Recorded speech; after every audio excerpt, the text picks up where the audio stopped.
For just £5 a month, you can get early access to all of our podcast episodes, copies of our script, access to further information, and that is just the tip of the iceberg. Head over to patreon.com/Sunday Night Mystery. £5 a month. That's cheaper than 15 minutes of parking at Bristol Airport. Yeah, I know, it's crazy, isn't it?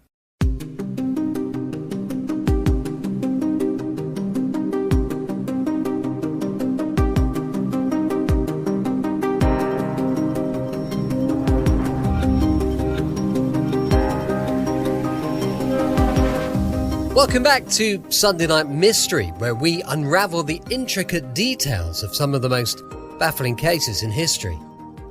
I'm Brett, and tonight we travel back to 1978 and delve straight into the chilling story of Beryl Culverwell, a beloved charity worker whose life was tragically cut short in a brutal and mysterious murder.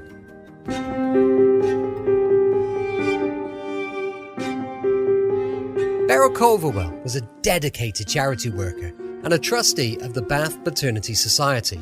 She lived a life dedicated to helping others.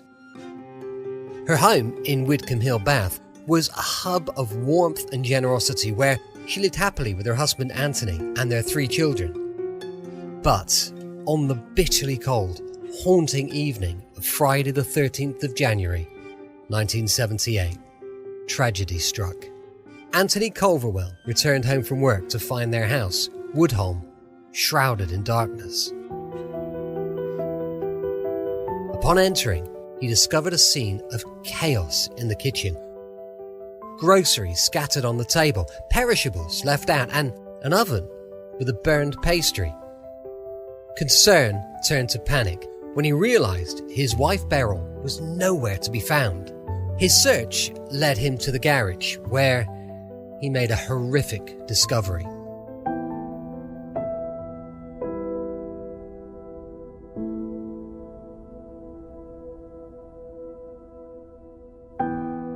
Beryl lay lifeless on the floor, surrounded by a pool of blood. She had been brutally attacked, her body bound with twine, and her death caused by severe head injuries and stab wounds.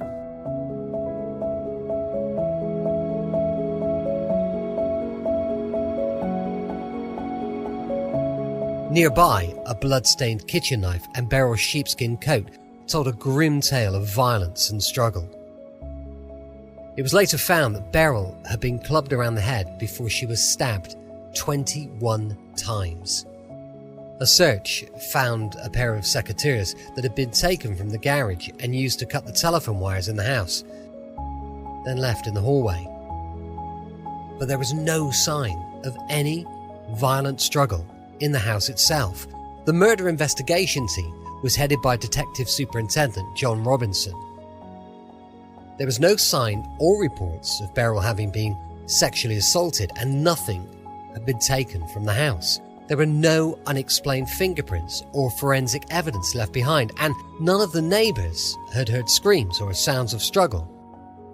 Police officers staged a reconstruction after one witness said he'd seen a yellow Volkswagen Beetle driving away from the house at high speed.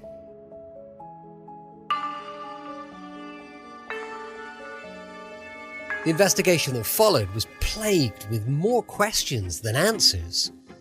Despite exhaustive efforts by the police, no clear motive for the murder emerged. It didn't appear to be a sex crime, as there were no signs of sexual assault.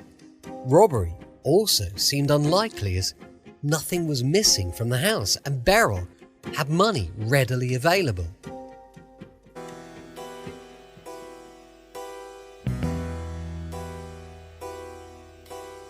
Beryl had money both found on her person and in her purse, which was found on the kitchen table.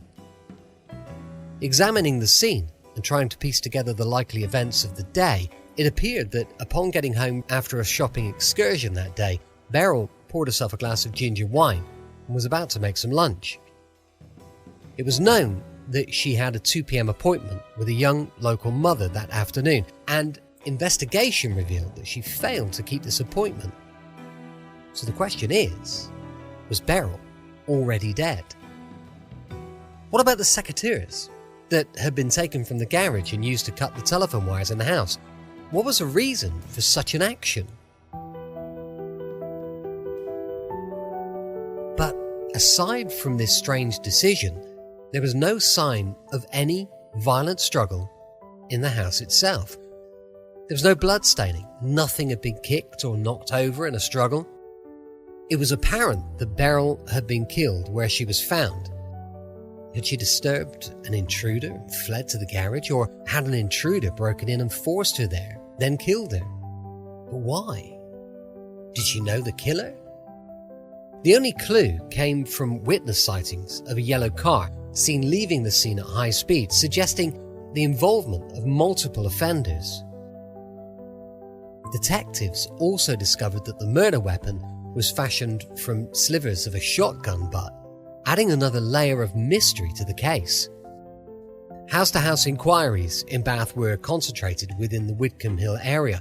Roadblocks were set up and passing motorists questioned as to whether they'd seen anything or anyone suspicious on the day of the murder.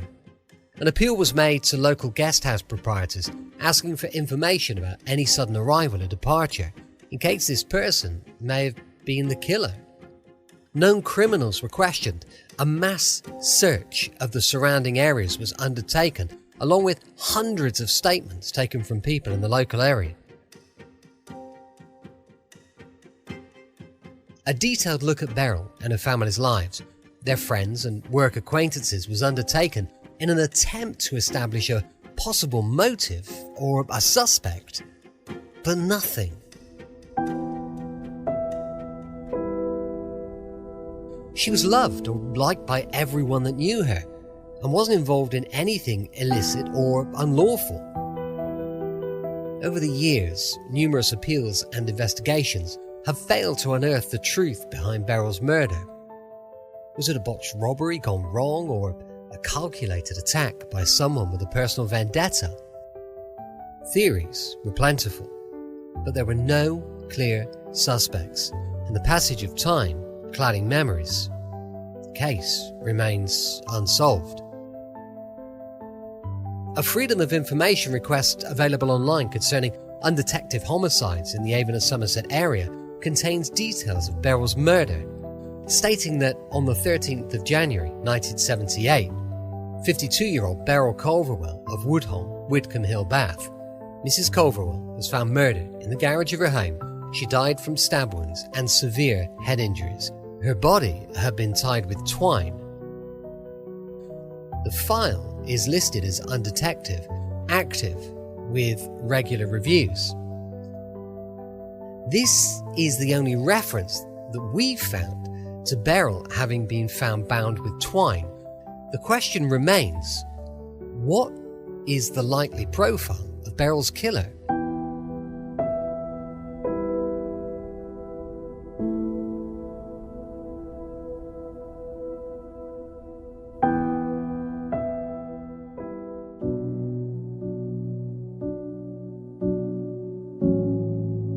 We must remember that so much concerning this case remains unknown, and what limited information there is only serves to raise further questions rather than provide answers.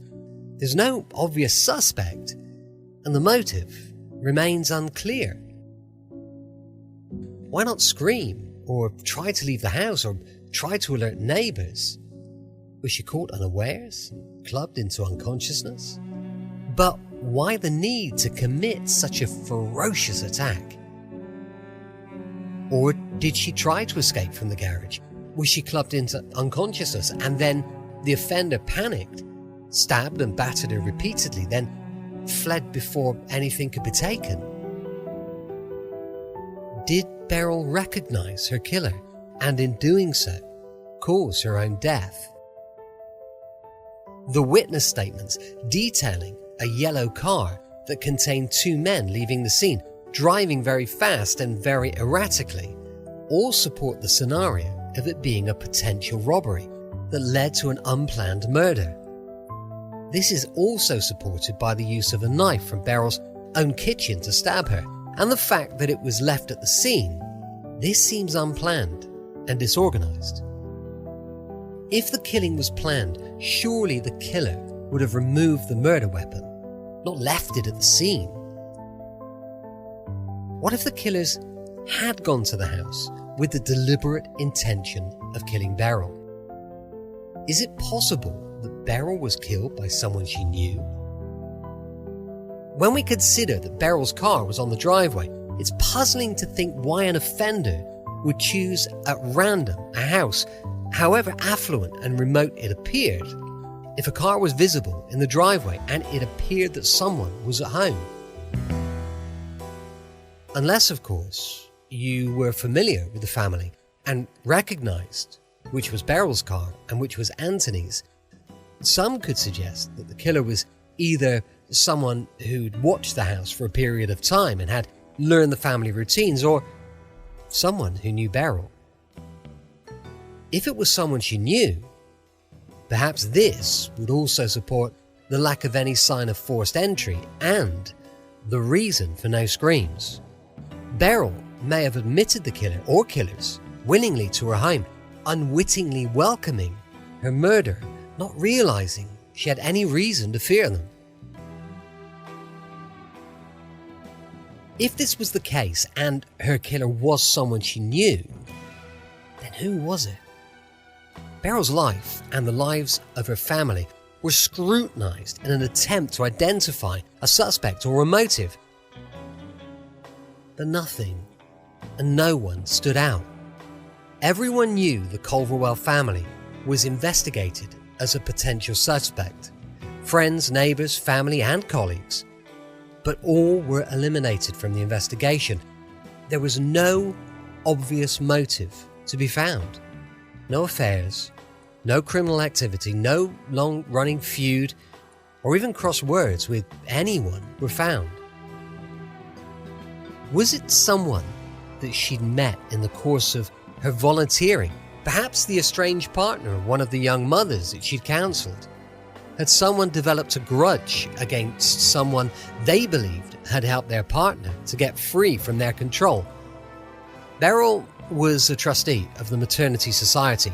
Did someone believe that there may be large amounts of cash readily available to her? But this graduated to an unplanned murder when Beryl attempted to escape or fought back, and perhaps the killer left in panic.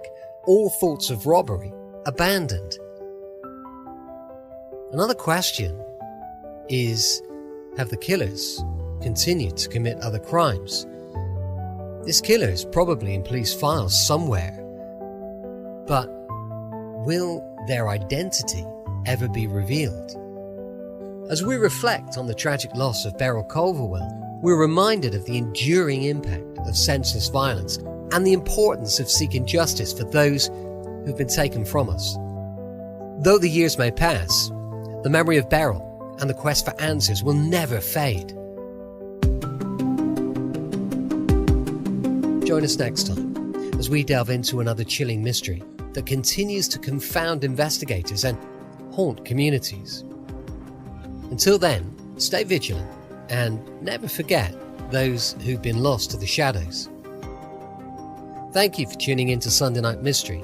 If you have any information regarding the case of Beryl Culverwell, please contact your local authorities. Together, we can help bring closure to those left behind. For in the darkest of nights, it's only the light of hope that can guide us forward towards a future where justice prevails and shadows fade away.